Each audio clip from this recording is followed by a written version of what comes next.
warahmatullahi wabarakatuh. Selamat datang Waalaikumsalam. kepada para peserta yang telah hadir di webinar kali ini. Saya merangkap sebagai host dan moderator karena Bapak Yuda yang sebagai host ada kendala di jaringan dan sinyal. Tanpa panjang lebar ya, saya akan menjelaskan dulu tata tertib. Yang pertama, tidak mengaktifkan mikrofon jika pemateri sedang menyampaikan materinya. Yang kedua, peserta diharap mengisi presensi yang nanti akan di-share di room chat di pertengahan pemateri. Yang ketiga, diusahakan fitur videonya diaktifkan untuk semua peserta. Baik. Pemateri kali ini yaitu Ibu Peti Paridayanti SPD. Beliau lahir di Bandung 24 Oktober 1974, mengajar ekonomi di SMA Negeri 29 sejak 2018. Beliau lulus di UPI Bandung dalam bidang studi ekonomi di tahun 1994. Baik, materi yang akan disampaikan kali ini yaitu jangan jadi prokrastinator. Bukan begitu ya Ibu? Ya. Jadi dan tempat dipersilakan kepada Ibu Peti. Ya. Assalamualaikum warahmatullahi wabarakatuh. Terima kasih kepada Ananda Taza yang telah berkenan menjadi host sekaligus juga moderator, dikarenakan Bapak Yuda ada kendala sinyal ya. Terima kasih juga kepada para partisipan yang berkenan hadir pada malam ini ya, pada seminar online kali ini ya, dalam penugasan VCT batch 7. Terima kasih atas kehadirannya ya, sudah meluangkan waktu di kala saat mungkin yang lain sedang beristirahat begitu ya. Terima kasih banyak ya kepada Ananda Haifa, Ibu Nisa, Ibu Mia ya, Nanda Rosa, ya, Desita, Ibu Nur, ya, dan Debbie. Ya, terima kasih ya untuk semuanya yang telah hadir malam ini. Pak Yuda, alhamdulillah sudah bisa on lagi. Ya, alhamdulillah, iya, sudah lancar. Ya, insya Allah. Nah, pada kesempatan kali ini saya akan membahas atau menyampaikan materi dengan judul jangan jadi maaf ya, saya juga kok bingung, saya susah ngomongnya. Prokrastinator. Nah, apa sih prokrastinator? Pak Yuda sudah pernah dengar belum? Waduh Bu, sama saya juga Bu, belum pertama kali dengar ini. Ya, Makanya saya penasaran nih Bu. penasaran apa sih ini gitu ya? Iya. Iya betul Bu. Taza sudah pernah dengar? Baru sekarang? Baru sekarang Ibu. Iya, sebenarnya ini adalah istilah ya dari bahasa Inggris gitu. Untuk apa sih istilah ini dipergunakan itu adalah nanti akan kita bahas di sini ya. Mungkin agak belibet juga ngomongnya prokrastinator, tapi bukan provokator ataupun impostor ya, Taza. Nah, saya akan coba untuk men-share ya PowerPoint-nya.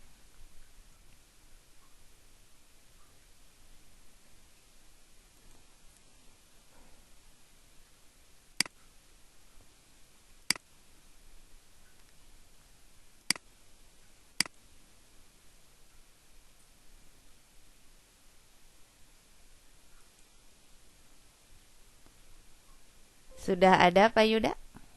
Sudah Ibu, mangga silakan. Siap ya.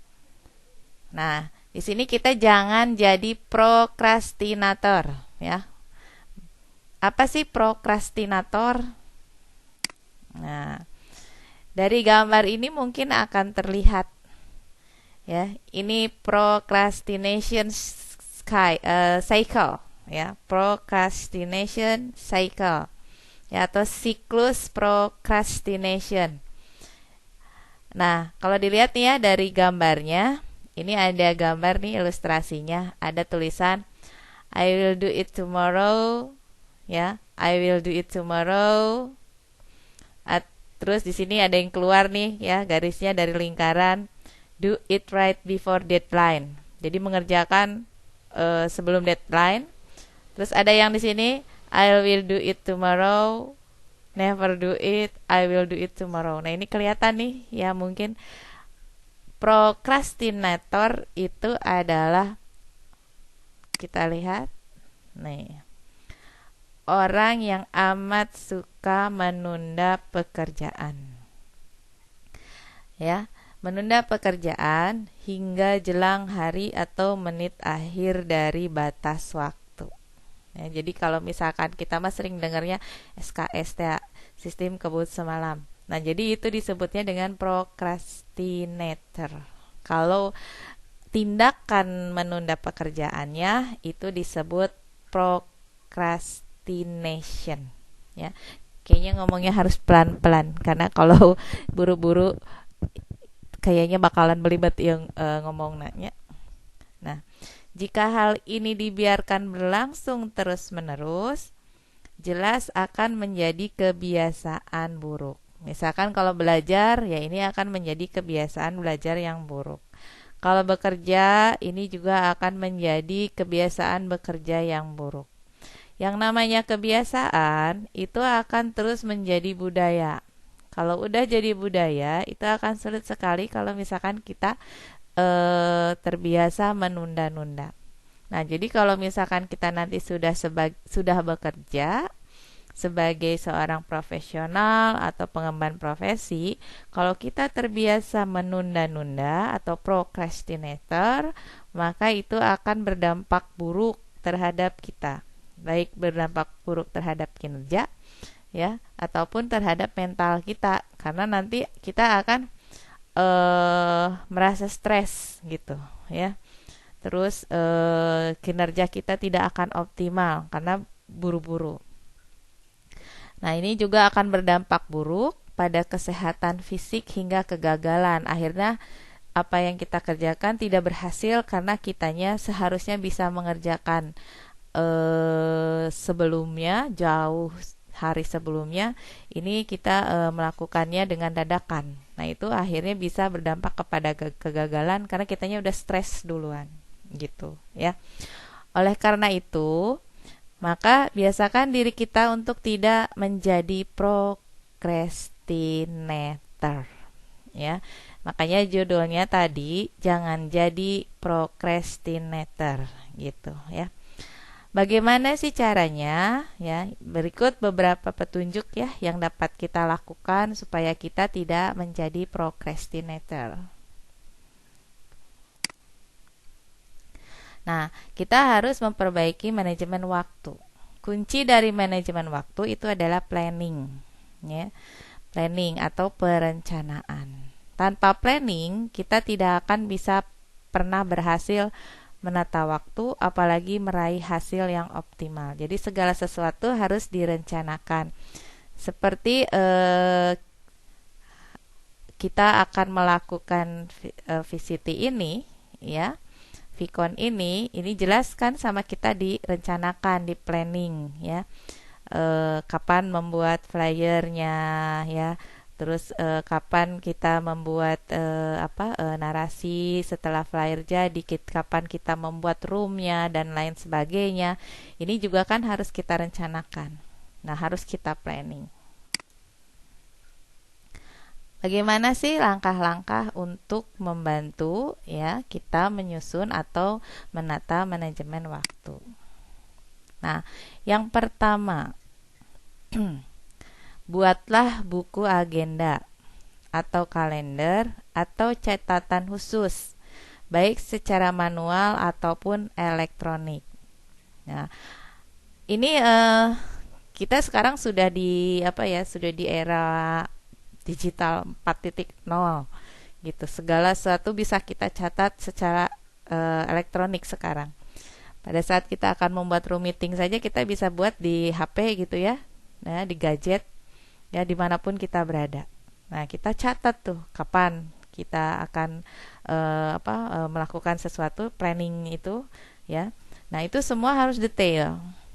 Tulis semua tanggal, hari, waktu yang berkaitan dengan kegiatan akademik ya, atau kalau ini yang belajar ya.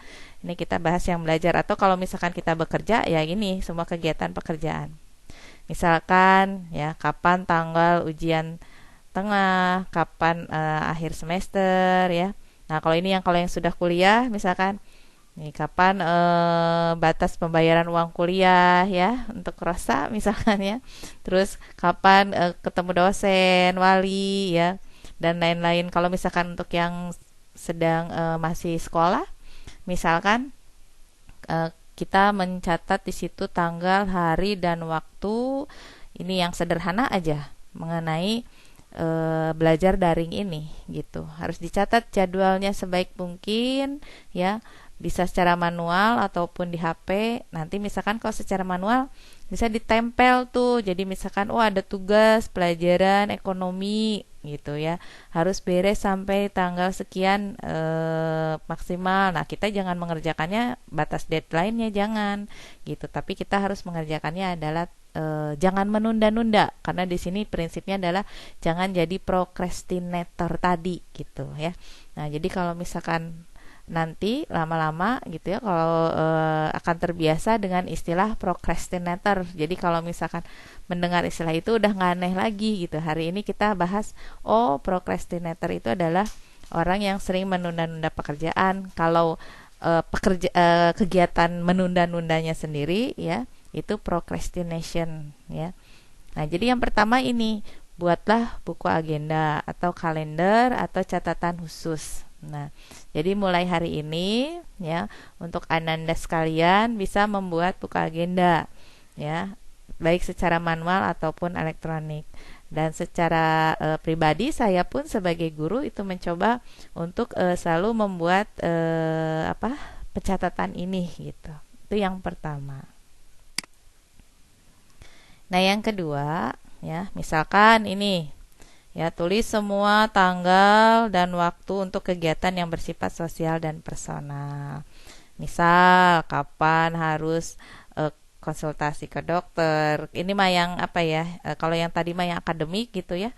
Kalau yang kedua ini adalah hal-hal yang kegiatannya bersifat sosial.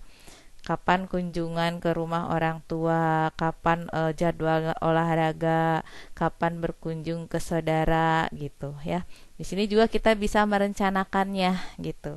Supaya apa? Supaya nanti tidak kita itu jangan mementingkan sesuatu yang penting yang tidak terlalu penting begitu ya. Jadi kita bisa berkata tidak untuk yang tidak penting gitu.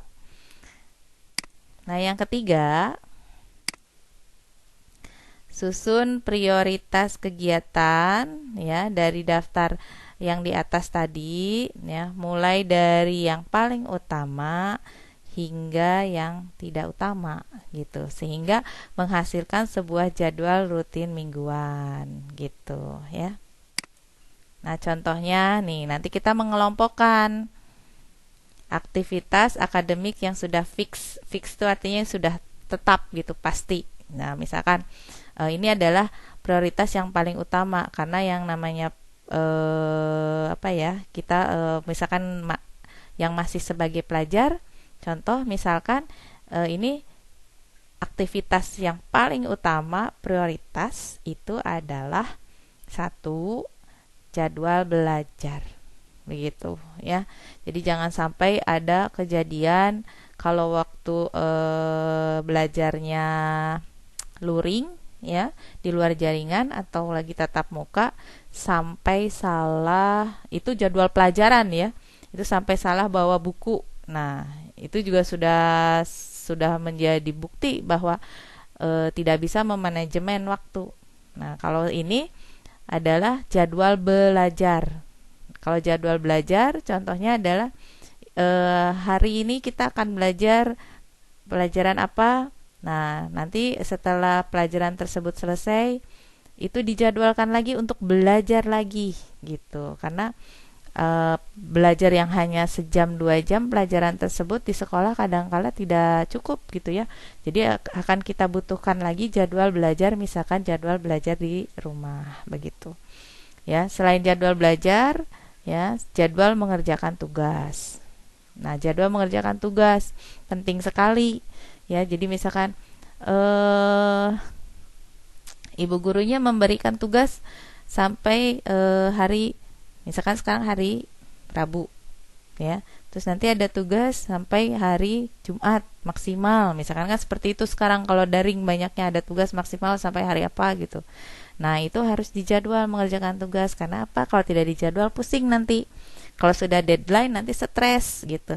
Akhirnya sudah stres, disalahkan aja gurunya, dibilang sering sering memberi tugas gitu. Padahal mah kesalahan ada pada siswa yang mengerjakannya deadline ya. Sampai ada berita kemarin itu, katanya ada siswa yang bunuh diri karena pusing banyak tugas begitu ya.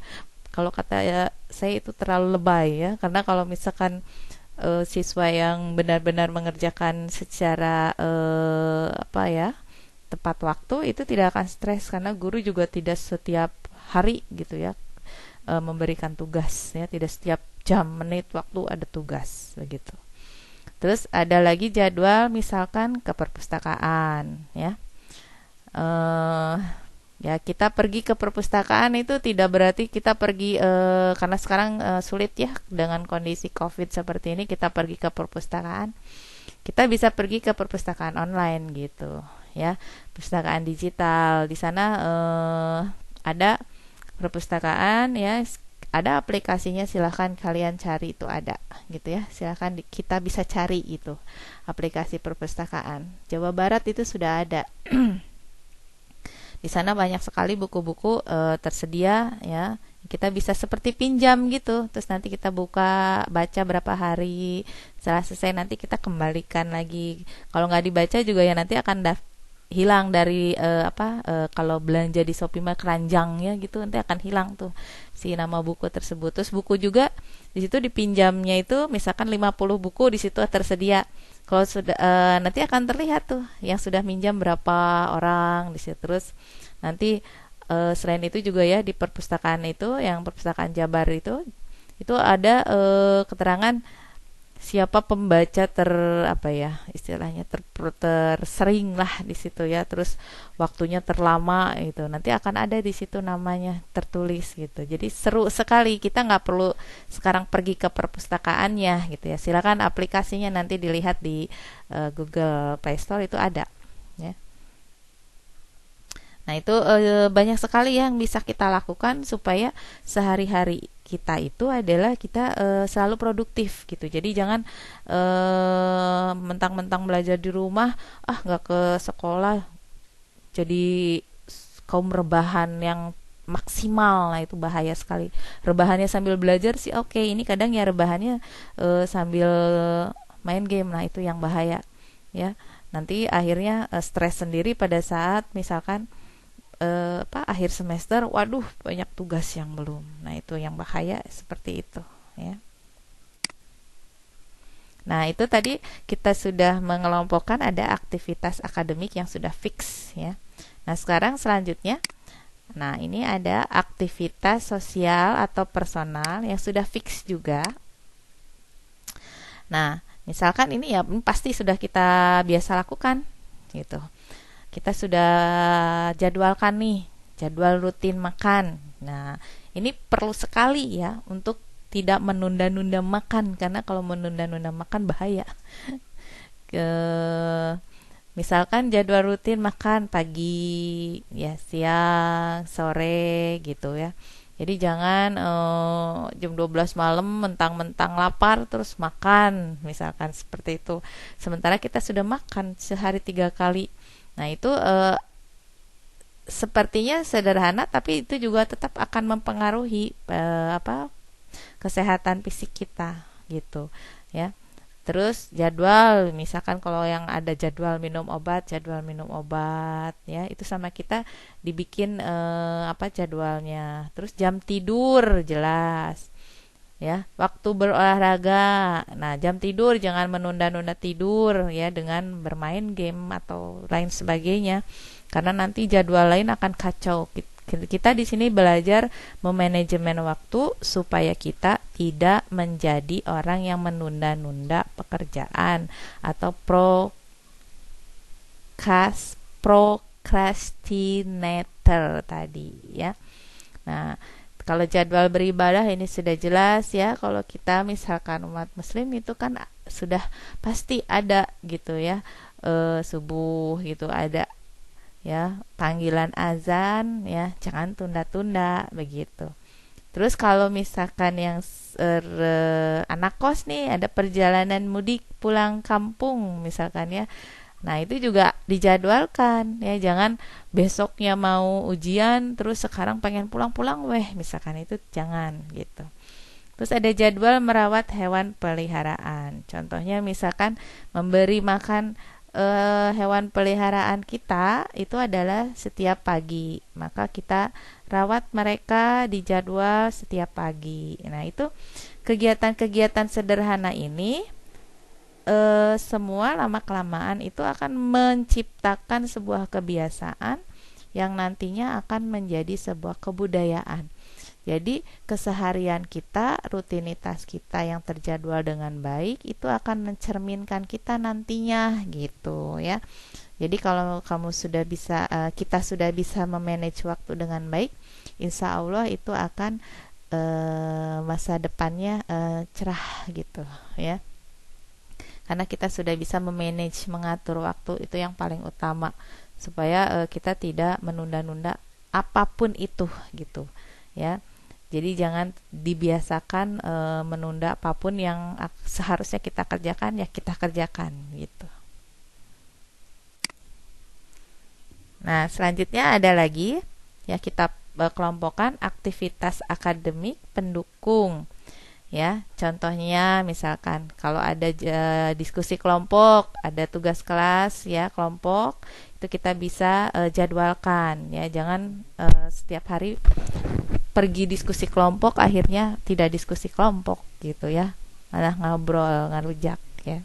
Selanjutnya adalah jadwal bimbingan misalkan. Nah, sekarang kelas 12 ada membuat karya tulis ilmiah. Nah, dibuat tuh jadwalnya. Jangan sampai pada saat deadline KTI ya sibuk. Ya, orang lain udah selesai, kita belum, sibuk, stres ya. Kalau udah stres nanti pengaruhnya gak bisa tidur, sakit deh mental ya.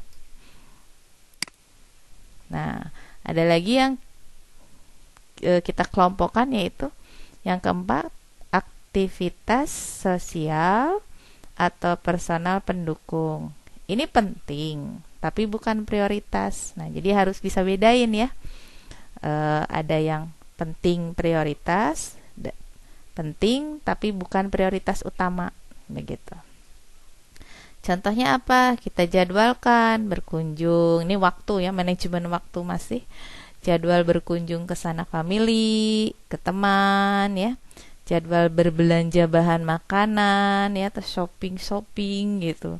Nah, ini kalau misalkan jadwal, ada lagi yang sederhana nih, jadwal mencuci pakaian. Kita biasa punya waktu misalkan mencuci pakaian 1 minggu sekali atau seminggu 2 kali. Itu kita jadwalkan, itu sederhana tapi penting kan. Kebayang kalau misalkan sampai bajunya habis gitu karena belum pada dicuci, nanti pada saat mau pergi belum dicuci, belum disetrika, ada stres ya. Nah, itu selanjutnya adalah jadwal nonton pertunjukan konser musik ya. Kalau yang suka nonton musik, terus jadwal nonton teater, terus jadwal nonton kompetisi olahraga atau jadwal berolahraga ya, ini bisa juga masuk sini. Jadwal ke museum ya, kalau misalkan kita senang melihat apa ya, benda-benda zaman purba misalkan gitu ya, itu kita bisa pergi ke museum. Itu ini untuk refreshing ini ya. Ini mendukung ini untuk kesehatan mental gitu. Penting, ini penting ya. Tapi bukan prioritas utama pada saat posisi kita misalkan sebagai pelajar itu jangan nonton pertunjukan konser jadi yang utama, tidak ya. Nah, selanjutnya misalkan jadwal rapat dalam organisasi ya, kalau misalkan kita mengikuti sebuah organisasi. Nah, terus kalau misalkan yang tidak serumah dengan orang tua, itu ada jadwal untuk berkomunikasi rutin dengan orang tua yang tidak tinggal serumah gitu. Jadi misalkan sekarang nelpon ke orang tua, atau sekarang pulang ke rumah orang tua. Nah, ya. Nah, ini semua jadwal-jadwal ini kita buat adalah supaya kita teratur hidupnya gitu, di planning gitu ya. Nah, namanya rencana yaitu adalah sesuatu yang direncanakan walaupun mungkin ya. Jadi ada istilah kalau perencanaan itu sudah sukses ya, masa kita bisa membuat rencana dengan baik, itu adalah sudah sebuah tanda bahwa kita akan melaksanakan pekerjaannya itu adalah dengan sukses nantinya gitu. Karena kalau kita tidak membuat perencanaan, itu artinya kita sedang merencanakan kegagalan. Ya, jadi kita harus merencanakan gitu supaya sukses. Karena kalau kita tidak merencanakan, itu artinya kita sedang merencanakan kegagalan, ya. Nah, di sini pastikan jadwal rutin mingguan kita itu adalah terdiri dari perpaduan yang seimbang antara kelompok-kelompok yang tadi ya. Nah, jadi seimbang, jangan terlalu banyak yang bikin pusingnya juga gitu. Misalkan contoh pada saat misalkan kita sedang melakukan pekerjaan yang membutuhkan pemikiran, ya kita ada rileksnya gitu. Ya, ada rileksnya, misalkan kita pergi dulu keluar ya, lihat tanaman dulu, lihat hewan peliharaan kita dulu gitu ya. Jangan terus belajar ya, misalkan dari jam 7 pagi sampai jam 7 malam gitu ya. Nggak beranjak gitu terus belajar, itu sangat tidak mungkin ya. Itu mengerikan sekali gitu. Jadi kita harus pergi dulu, relaksasi dulu ya, nggak usah jauh-jauh ya. Misalkan kita lihat hewan peliharaan kita dulu, kita lihat ke jalan-jalan sedikit, cari udara segar dulu ya. Itu direncanakan itu seperti itu ya, dan itu sangat menyenangkan. Nah, ini pedoman menyusun manajemen waktu itu ada beberapa ya, tapi sebenarnya ini hanya namanya pedoman gitu ya, berarti ini bisa kurang bisa lebih gitu ya. Nah, yang pertama, cukupkan waktu tidur. Nah, ini penting sekali ya. Upayakan jadwal aktivitas Anda berlangsung antara pukul 6 sampai pukul 22. Jadi jangan tidur terlalu malam ya. Nah, tiap minggu jadwal itu harus berisi 4 kelompok aktivitas yang tadi, yang 4 harus digabungkan gitu. Ini ya, terus jadwalkan belajar mandiri ya, ini di luar waktu kelas, misalkan minimal 20 jam per minggu ya. Rencanakan waktu belajar mandiri maksimum 10 jam per hari, jangan terlalu banyak juga ya, takutnya pusing ya. Nah, jadi ini ada selang-selingnya gitu ya, antara belajar di kelas ya dengan belajar di rumah itu, jadi jangan di fullkan gitu ya. Nah, selanjutnya belajar untuk fokus atau konsentrasi tanpa jeda. Nah ini kita sering ada yang bilang kalau baca berulang-ulang gitu kita akan memahami. Sebenarnya itu ada benarnya juga, tapi sebenarnya yang paling penting pada saat kita membaca itu adalah kita harus fokus. Nah, ini kalau pada saat belajar nih ya, ini supaya kita tidak menghabiskan waktu percuma begitu. Kadang kita pas lagi baca gitu ya buku, habis 1 lembar kita langsung gini, lah tadi apa yang dibaca? Nah, itu kan sebenarnya sudah sudah menghabiskan waktu ya. Ini kan kita sedang belajar memanage waktu. kita udah baca banyak-banyak tapi kita nggak fokus, pikirannya kemana-mana gitu ya. Setelah selembar, pas ngebuka lembaran selanjutnya, terus kita langsung gini mikir, tadi baca apa gitu kan ya. Akhirnya sama kita diulangi lagi. Nah, jadi latih ya.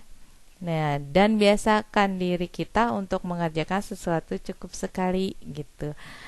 Misal membaca teks suatu topik itu kita sedapat mungkin bacanya 1 kali, tapi kita harus belajar fokus begitu ya. Nah, ini mungkin apa namanya ya, pengalaman pribadi juga gitu ya. Akhirnya saya menyampaikan ini karena ini pengalaman pribadi. Sering sekali pada saat membaca buku itu kita tidak fokus, pikirannya kemana-mana, akhirnya menghabiskan waktu percuma, baca ulang lagi gitu. Jadi yang lebih penting adalah kita harus fokus. Nah, terus biasakan untuk melakukan hal-hal kecil dan remeh atau ringan. Nah, ini yang tadi saya ceritakan ya. Misalkan seperti hari ini ya, pada saat di sebuah undangan pernikahan, saya buka HP lalu saya membuat jadwal room. Nah, itu adalah hal yang sepertinya ringan ya, remeh gitu, tapi itu juga sebenarnya penting. Nah, jadi kita bisa melakukannya itu gitu, seperti itu ya. Itu adalah memanage waktu juga. Nah, terus belajar dan biasakan untuk berani menolak ya ajakan atau mengatakan tidak ya pada saat teman ya itu mengundang atau mengajak melakukan suatu kegiatan yang tidak terlalu penting yang bisa mengacaukan manajemen waktu Anda. Nah, ini yang agak sulit memang ya. Kadang kita susah untuk bilang tidak begitu ya. Tapi ini bisa kita kira-kira deh yang mana kita bisa tolak atau yang tidak bisa kita abaikan juga gitu. Jadi ya misalkan ini untuk sedikit refreshing atau bagaimana gitu ya, keluar dari aktivitas atau rutinitas yang menyenuhkan, bolehlah gitu. Tapi kalau mengacaukan manajemen waktu kitanya secara total ya, kita bisa bilang tidak. Apalagi kalau misalkan diajaknya untuk sesuatu yang gak penting, misalkan yuk kita mabar main game sampai kagak tidur semalaman. Nah, itu kan bahaya sekali. Biasakan ini belajar atau bekerja berdasarkan agenda yang sudah kita buat tadi gitu ya. Karena dengan kita membuat agenda itu maksudnya adalah supaya kita melakukan pekerjaan sesuai dengan waktu yang sudah ditetapkan begitu. Terus pada saat belajar atau bekerja gitu kita matikan pemutar musik, video, telepon ya, koneksi internet dan lain-lainnya yang justru akan mengganggu aktivitas gitu, seperti yang tadi. Jadi belajar misalkan tidak fokus gitu ya. Nah, terus kalau untuk mengurangi kebosanan, ini contoh misalkan pada saat lagi belajar nih, buka laptop ya. Laptopnya itu dibuka tuh file, misalkan file pekerjaan. Tapi selain yang dibuka file pekerjaan, satu lagi kita buka file novel, nggak apa-apa. Jadi pada saat jenuh ngelihat pekerjaan, bukan novel, baca begitu ya. Novel-novel PDF kan sekarang sudah banyak begitu. Atau kita buka YouTube dulu lah sebentar, dengerin dulu lagu sebentar saja, itu dimodifikasi namanya ya.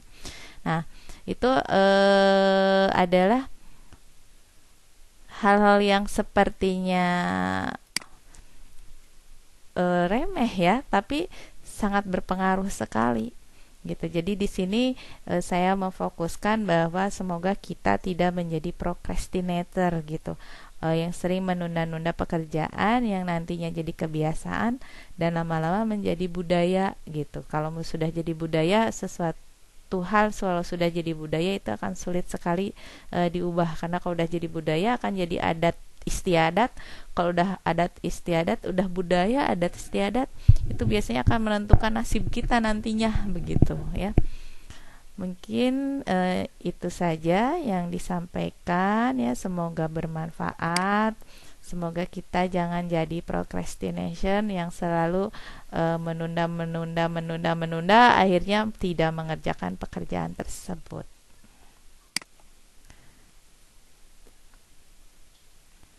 Demikian yang sudah penyampaian materi kali ini. Saya kembalikan kepada moderator, Mangga Pak Yuda, Taza, Mangga Taza. Ya, terima kasih Ibu atas paparan materinya tentang procrastinator. Iya. Jadi ya ilmu baru juga. Jadi arti itu jangan menunda-nunda pekerjaan, kurang lebih seperti itu. Iya. Oke, buat peserta yang lainnya, apakah ada yang ingin bertanya tentang materi kali ini? Atau masih bingung gimana sih cara mengatur waktu atau gimana, bisa langsung ditanyakan kepada Ibu Peti. Silahkan. Silahkan.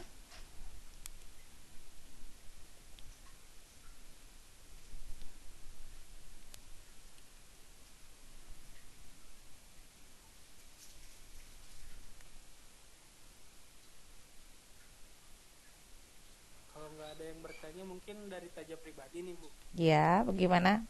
Pernah mengalami apa, Taza? Yang hubungannya dengan manajemen waktu?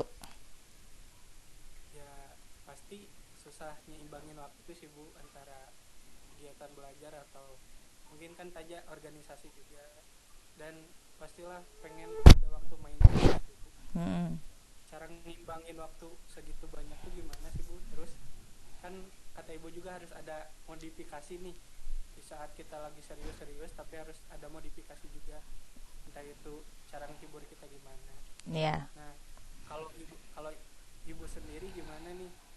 Misalkan lagi ngerekap nilai kah, atau tapi masih ada pekerjaan-pekerjaan lain juga gitu Ibu? Ya. Gimana Ibu? Ya. Jadi kalau tadi yang seperti Ibu bilang ya, pekerjaan tetap dilakukan, tetapi kita harus memodifikasi supaya jangan terlalu stres juga gitu ya. Jadi harus ada selingannya gitu ya. Jadi Ibu sering bilang kalau misalkan di kelas ya, waktu masih tatap muka suka lihat ada yang ngantuk gitu, ketidur tunduh gitu ya, ngantuk, ketiduran. Nah, itu gara-gara mungkin abis begadang main game. Ibu selalu bilang gini, boleh main game itu adalah kalau kita karena lelah habis belajar. Jangan main game ya, lelah main game jadi nggak belajar. Nah, gitu ya. Jadi kita boleh main game setelah kita lelah belajar gitu loh. Ya. Boleh kita relax apa ya, misalkan hangout lah gitu ya, nongki gitu, boleh gitu, tapi setelah ngapain, setelah bekerja gitu ya. Jangan sampai gamenya menjadi yang utama, kan itu yang bahaya gitu. Jadi boleh nggak sih main game, boleh, tapi setelah lelah belajar, itu teh rileksnya gitu. Jangan main game ya, belajarnya kagak, capek ya, akhirnya di kelas bobo. Nah, itu seperti itu ya. Nah, jadi seperti Ibu tadi sudah Ibu bilang, ini Ibu kalau membuka laptop ya, bekerja, itu YouTube-nya nyala juga gitu ya. Jadi kalau misalkan agak capek-capek kerjaan, buka YouTube dulu gitu. Terus agak capek-capek kerjaan, buka novel, ada kan sekarang mah banyak gitu, novel-novel PDF seperti itu gitu. Atau malah kadang suka ada Tokopedia juga di laptop, buka dulu, shopping dulu gitu ya. Ya, window shopping lah, belanjanya sih enggak ya. Itu seperti itu Taza ya. Jadi kalau misalkan boleh nggak sih main game? Ya, boleh setelah kita lelah belajar. Itu adalah untuk relaksasinya. Nah, itu ya, utamanya dulu begitu. Jadi jangan membiasakan, udah kata Bu Feti juga boleh main game. Nah, itu berarti dia kepotong ya ngedengerinnya. Boleh main game setelah lelah belajar, begitu ya. Jangan lelah main game tapi nggak belajar. Nah, itu mah jangan ya. Insya Allah lah kalau Taza mah bager ya. Amin gitu. Itu ya Bu, ada Taza ya. pertanyaan dari Ibu Dini, Ibu Oh, di room chat. siap. Mau dibacain atau gimana, Ibu? Boleh Taza. Izin bertanya kepada Bu Peti, bagaimana cara memotivasi siswa agar bisa memanage waktu dengan baik?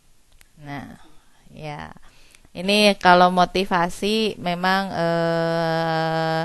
dasarnya ya, yang paling hebat motivasi itu adalah dari diri sendiri ya. Ya, motivasi paling hebat itu adalah dari diri sendiri. Nah, kita sebagai guru gimana sih memotivasi siswa gitu. Kadang-kala motivasi itu kan ada motivasi yang positif, ada juga motivasi yang negatif ya. Apa motivasi yang positif? Itu biasanya kita memberikan reward gitu ya, memberikan reward atau apa pujian lah gitu ya. Memberikan, kalau seperti Bu Anissa itu sering sekali kalau di kelas ada siswanya yang dapat nilai bagus itu ya, sering memberikan reward tuh sama siswanya. Itu sebenarnya akan memotivasi siswa juga untuk memanage waktu supaya belajar dengan baik, supaya nanti mendapatkan walaupun bukan rewardnya ya yang dijadikan tujuan utama, tapi itu kan tetap menyenangkan gitu, tetap membahagiakan. Itu motivasi positif. Emang ada motivasi negatif? Ada. Apa motivasi negatif? Dicarekan itu adalah motivasi ya. Jadi siswa sama kita diberi teguran itu adalah motivasi sebenarnya Taza, karena supaya tidak malu ditegur gitu kan ya, atau diberi nilai kecil itu juga adalah sebuah bentuk motivasi ya, walaupun misalkan siswanya itu akan merasa kesel dulu awalnya mah gitu, tapi itu adalah sebuah motivasi supaya siswanya nanti bisa manage waktu dengan baik. Contohnya misalkan kalau datang ke sekolah terlambat, itu kan sama guru piket pasti dikasih ini dulu ya Bayuda ya, stressing di lapangan TA-nya, atau suruh nyapu apa gitu, bebersih toilet gitu. Itu tuh kan sebuah motivasi ya. Nah, supaya dia memanage waktu nantinya, datang ke sekolah tidak terlambat. Jangan sekolah masuk jam 7, bangun jam 7 kurang 5. Termasuk akal kan kalau kayak gitu mah ya. Nah, akhirnya diberi motivasi apa? Negatif, gerbang ditutup, itu motivasi sebenarnya. Gitu, supaya memanage waktu gitu. Jadi banyak sekali ya Bu Dini cara memotivasi siswa ya agar bisa memanage waktu dengan baik gitu. Jadi bisa kita pakai reward atau punishment begitu ya. Dan reward atau punishmentnya itu mah kreasi guru masing-masing sih ya. Banyak sekali guru-guru SMA 2 nih yang yang kreatif lah gitu, memberikan motivasinya ya, seperti tadi contohnya Bu Nisa ya, dan lain-lain. Ya, begitu. Bagaimana Bu Dini? Silahkan Taza coba ditaruh Bu Dini. Sudah oke? Okay? Gimana Ibu Dini? Sudah puas dengan jawaban Ibu Peti?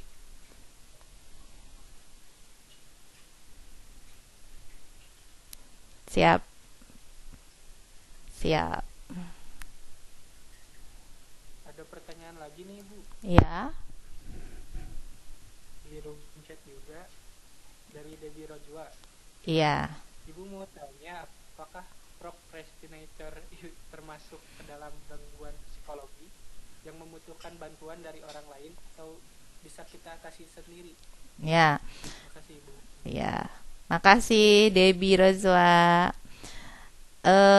Termasuk ke dalam gangguan psikologi nggak sih? Ya, lama-lama iya gitu. Kalau kita membiasakan menjadi procrastinator, lama-lama bisa jadi gangguan psikologi, karena nantinya kan kita jadi stres gitu ya.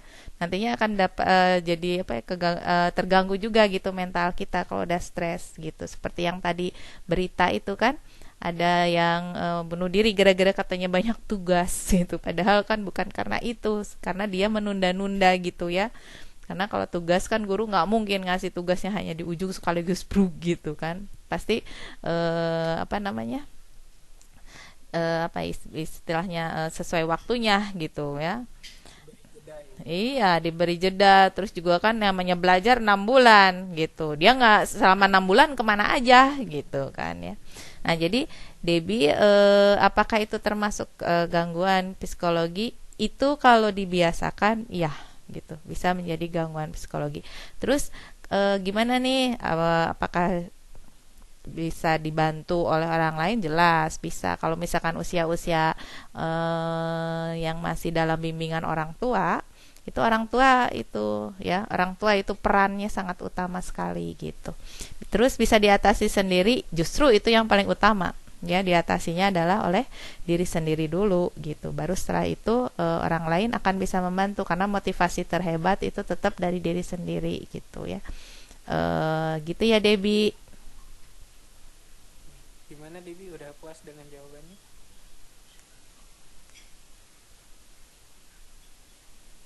Boleh dijawab lagi Deb di room chat.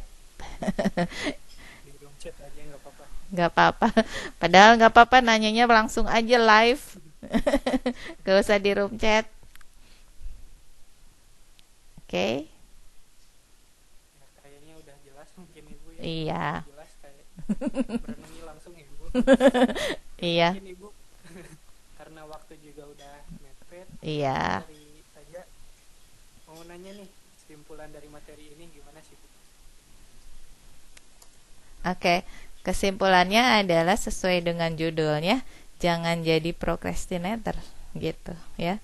Apa itu? Jangan menunda-nunda supaya tidak menjadi kebiasaan, supaya tidak menjadi budaya, karena kalau sudah jadi budaya nantinya akan sulit untuk diubah begitu ya. Dan bagaimana caranya supaya tidak jadi procrastinator? Yaitu kita memanage waktu dengan baik ya. Manage waktu seperti apa ya, kita buat agendanya, tadi sudah dijelaskan seperti apa. Mungkin itu aja Taza kesimpulan Ibu kali ini. Terima kasih Ibu Peti atas materinya. Ya jangan lupa juga buat peserta buat isi presensinya ya udah dibagikan di room chat. Baik, saya sebagai moderator pamit undur diri, dikembalikan lagi kepada host Bapak Ida. Dipersilakan. Terima kasih Ibu Peti Maridayanti sebagai materi ya, narasumber pada malam hari ini. Juga Ananda Taza Fadil sebagai moderator yang telah bertugas dengan sangat baik.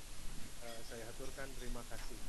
Dan bagi Ibu Ananda juga Bapak yang telah hadir di room ini, saya sebagai host pertama-tama mohon maaf atas tadi ada gangguan sedikit teknis ya, karena di sini juga maklum tinggal di atas awan, jadi sinyal kayaknya agak lari-lari ke angkasa ini. Nah, alhamdulillah, tapi ke akhir-akhirnya saya dapat sinyal yang lumayan bagus gitu. Jadi tidak banyak yang disampaikan, tadi sudah cukup panjang lebar oleh Ibu Peti dan Ananda Taza, dibahas tentang procrastinator ini atau kebiasaan menunda-nunda. Nah, akhir kata, karena waktu juga yang memisahkan kita, akhir kata saya ucapkan terima kasih atas kehadirannya Ibu Ananda juga Bapak di room ini. Sampai ketemu lagi di webinar-webinar selanjutnya bersama kami.